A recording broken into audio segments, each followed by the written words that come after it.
Hello ways அனைவருக்கும் அது டெல்லி இந்திரா காந்தி விமான நிலையம். அங்க எல்லோரும் பரபரப்பா விமான ஏறதுக்காக போயிட்டு இருக்காங்க. அங்கேயும் இங்கேயும் பயணிகள் நடமாட்டிட்டு இருக்காங்க. இப்பதான் அங்க ஒரு பரபரப்பான சூழ்நிலை நிலவுது. அங்க ஒரு இளம் வயது பெண்மணி வந்து நிக்கிறாங்க. அவங்க பேரு காவ்யா. காவ்யா ஒரு மருத்துவ மாணவி. அவன் முதல் முறையா இந்தியாவில இருந்து அமெரிக்காவுக்கு படிப்புக்காக புறப்பட்டு போயிட்டு இருக்கா. அதாவது இதுவரை வெளிநாடுகளுக்கோ வெளி மாநிலத்துக்கு கூட அவ போனதில்லை. முதல் முறையா அமெரிக்கா போறா. இதனால அவ ஒரு பதட்டத்தோட இருக்கா. பதட்டம் அவளை தொற்றிக் கொள்ளுது. இதனால கொஞ்சம் பரபரப்பாவே வேக வேகமா நடந்து போயிட்டு இருக்கா. இந்த இடத்துல அங்க உள்ள மக்கள் எல்லாருமே பரபரப்பு பேசிக்கிறாங்க.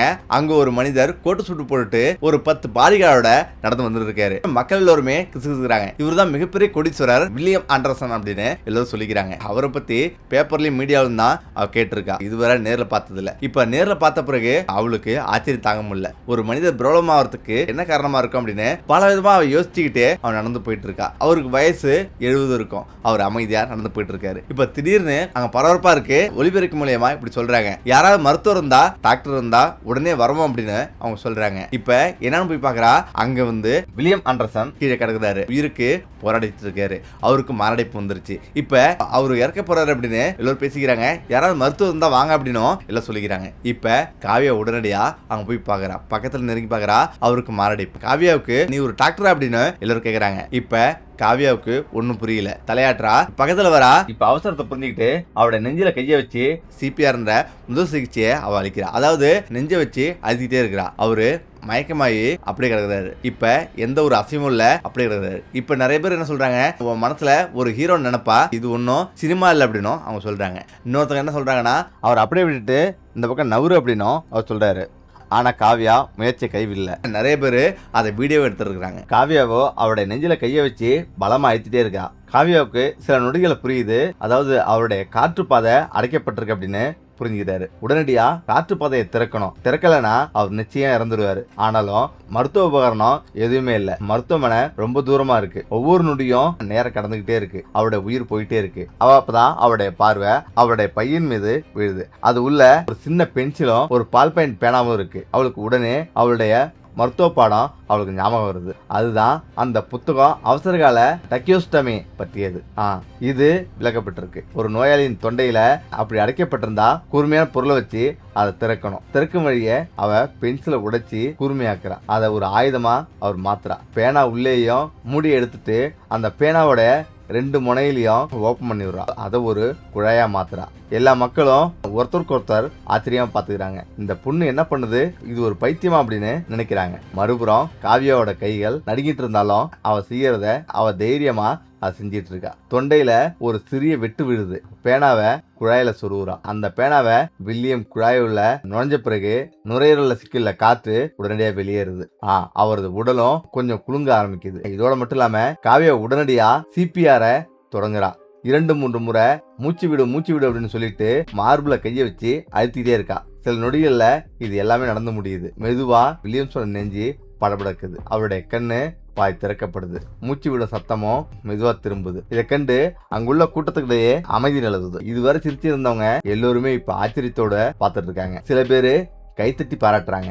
இன்னும் உயிரோட இருக்கிறாரா அப்படின்னு எல்லாரும் கூச்சலிடுறாங்க. இப்ப கொஞ்ச நேரத்திலேயே விமான நிலைய மருத்துவர்களும் வந்து சேர்றாங்க. இப்ப உடனடியா அவர் வெண்டிலேட்டர்ல வச்சு அவர் வந்து கொண்டு போறாங்க. இப்ப எல்லாருடைய பார்வையும் அந்த மாணவி மேலப்படுது. இவர் ஒரு மருத்துவர், இந்த டாக்டர் சரியான நேரத்துல காப்பாத்திருக்கா அப்படின்னும் பல பேரும் பல விதமா பேசுறாங்க. ஒரு சிலரோ எப்படியா ஒரு உயிர் திரும்ப வந்துருச்சு, அது ஒரு சந்தோஷம் அப்படின்னு பேசுறாங்க. இப்ப அந்த வண்டியில வச்சு தள்ளிட்டே போறாங்க. இப்ப வில்லியம் ஆண்டர்சன் அப்படி நிமிர்ந்து பாக்குறாரு. நீ யாருமா அப்படின்னு அவரை பார்த்து கேக்குறாரு. நான் ஒரு இந்திய மருத்துவ மாணவி அப்படின்னு காவியா சொல்றா. இப்ப கொஞ்ச தூரம் போனப்படு அந்த மாணவியை இருக்க சொல்லுங்க அப்படின்னும் அவர் சொல்றாரு. இப்ப அங்க உள்ள செக்யூரிட்டி வந்து சரியான நேரத்துல அவரை காப்பாத்திட்டமா, ரொம்ப நன்றி அப்படின்னும் அவர் சொல்றாரு. எப்படியா அவர் பொழைச்சிட்டாரு அப்படின்னு அங்குள்ள எல்லோருமே கிசுகிசுறாங்க. இப்ப அங்க விமான நிலைய அதிகாரிகள் கூட ஆச்சரியப்படுறாங்க. மேல அந்த அதிகாரி காவியாவிடம் வந்து நீ ஒரு அதிசயத்தை நிகழ்த்திருக்காமா அப்படின்னும் அவர் சொல்றாரு. மேலும் எங்களோட வாங்க, நாங்க சில சம்பிரதாயங்கள்லாம் இருக்கு முடிக்கணும் அப்படின்னும் அவர் சொல்றாரு. காவியா கொஞ்சம் பயமா உணர்றா. அவ யோசிக்க ஆரம்பிக்கிறா. நான் சரின்னு நினைச்சத நான் செஞ்சேன், நான் கிளம்பலாமா அப்படின்னும் அவன் மனதுக்குள்ள நினைக்கிறா. இப்ப காவியாவுக்கு என்ன சொல்றதுன்னு தெரியல, வேற வழி இல்லாம பேசிட்டு இருக்கா. இந்த நேரத்துல வில்லியம் ஆண்டர்சன் அந்த பெண்ணை இருக்க சொல்லுங்க, எங்கேயும் அனுப்பிடாதீங்க அப்படின்னும் அவர் சொல்றாரு. இப்ப வில்லியம்ஸுக்கு மருத்துவ குழு அவசர பிரிவில் வச்சு வேகமா சிகிச்சை அளிக்கிறாங்க. இப்ப கொஞ்ச நேரம் கழிச்சு கழிச்சு அவர் நினைவு திரும்புறாரு. ஏஞ்ச உடனே அவருடைய முதல் கேள்வி அந்த இந்திய மாணவி எங்க அப்படின்னும் அவர் கேக்குறாரு. இந்த இடத்துல அந்த இந்திய மாணவி வெளில தான் இருக்கிறாங்க அப்படின்னு சொல்லிட்டு அந்த மாணவியை அழைச்சிட்டு வராங்க. இப்ப அந்த மாணவிய நீ யாருமா அப்படின்னு கேக்குறாரு. இப்பதான் அவ என் பேரு காவியா, நான் உத்தரப்பிரதேசம் ஒரு கிராமத்திலே வந்திருக்கேன். என்னுடைய அப்பா தபால் ஊழியர், என்னுடைய அம்மா ஹவுஸ் ஒய்ஃப். அதே போல நாங்க ஏழ்மையான குடும்பத்தில் தான் நான் பிறந்தேன். அதே போல எங்க வீட்டுல லைட் வெளிச்சம் கூட கிடையாது, விளக்கேத்தி தான் நான் படித்தேன். அது மட்டும் இல்லாம நான் வளர்ந்த பிறகு எனக்கு மருத்துவர் ஆகணும்னு ஆசை. எங்களோட ஊர்ல உள்ள எல்லோருமே சேர்ந்து அம வச்சாங்க. எனக்கு நல்ல மதிப்பு கிடைச்சதால அமெரிக்காவில் படிக்க எனக்கு சீட்டு கிடைச்சது. இந்த இடத்துல தான் அமெரிக்கா புறப்படுறதுக்கு கிராமத்தில் உள்ள எல்லா மக்களும் வந்து என்ன பேருந்து ஏற்றிட்டு போனாங்க அப்படின்னு அவளுடைய கதை சொல்லி முடிக்கிறார். இதை கேட்டு ஆண்ட்ரன்ஸ்க்கும் ஒரே ஆச்சரியம். நீ எனக்கு உதவி செஞ்சதுக்கு ரொம்ப நன்றிமா அப்படின்னா, எனக்கு நீ புதிய வாழ்க்கை தந்திருக்க, எனக்கு 2வது முறையா இந்த பூமியில வாழ்றதுக்கு ஒரு வாய்ப்பு கொடுத்தது நீதாமா அப்படின்னு சொல்லிட்டு ரொம்ப நன்றிமா அப்படின்னும் அவர் சொல்றாரு. இப்ப காவியா ஏதோ பேசுறா. ஐயா, நான் ஒரு மனிதனா நடந்து கொண்டேன், நான் இதுல பெரிய விஷயம் எதுவும் பண்ணல அப்படின்னும் அவர் சொல்றா. மேலும் உடைய மருத்துவ படிப்புக்கு எவ்வளவு செலவாகுதோ அந்த செலவு முழுவதும் நானே ஏத்துக்கிறேன் அப்படின்னு சொல்லிட்டு காவியோட அட்ரஸ் எல்லாம் வாங்கிட்டு அவர் போயிடுறாரு. இப்ப 5 வருஷம் ஆகுது. இப்ப அமெரிக்கா போன பிறகு நியூயார்க்ல மிகப்பெரிய ஒரு மீட்டிங் நடக்குது. அந்த மீட்டிங்ல காவியாவையும் அழைக்கிறது. இப்ப காவியாவை அழைச்சி அவர் பேசுறாரு. எனக்கு குழந்தைகள் இல்ல, குழந்தையா நான் காவியாவை தான் நினைக்கிறேன், எனக்கு மறுவாழ்வு கொடுத்தது காவியா தான் அப்படின்னு அந்த மீட்டிங்ல சொல்றாரு. அந்த அரங்கமே அதிருது. $5 பில்லியன் மேல எனக்கு சொத்து இருக்கு, ஆனா அந்த சொத்துக்கு யாருமே வாரிசு இல்ல, காவியாவுக்கு தான் அப்படின்னு அவர் சொல்றாரு. இதை கேட்டு அங்க உள்ளவங்க எல்லாருமே ஆராதிக்கிறாங்க. காரணத்தையும் சொல்றாரு. அதாவது என்னோட உயிரை காப்பாத்தினது காவியா தான். அதே போல நான் இருக்கிற வரை காவியோட பேர்ல மிகப்பெரிய ஹாஸ்பிட்டல் கட்ட போறேன். அது மட்டும் இல்லாம இந்தியாவிலையும் மிகப்பெரிய நிறுவனத்தை தொடங்க போறேன். இப்ப காவியா போய் இந்திய நாட்டுல மிகப்பெரிய மருத்துவமனையை கட்டி முடிப்போம். அது மட்டும் இல்லாம அமெரிக்காவில் உள்ள அத்தனை சிஸ்டமும் அத்தனை நவீனமும் இந்தியாவுக்கு காவியா மூலமா கொண்டு போகணும் அப்படின்னும், இதுதான் என்னுடைய ஆசை அப்படின்னும் அவர் சொல்றாரு. இதை கேட்டு காவியா மிகவும் ஆச்சரியப்படுறா, ஆனந்த கண்ணீர்.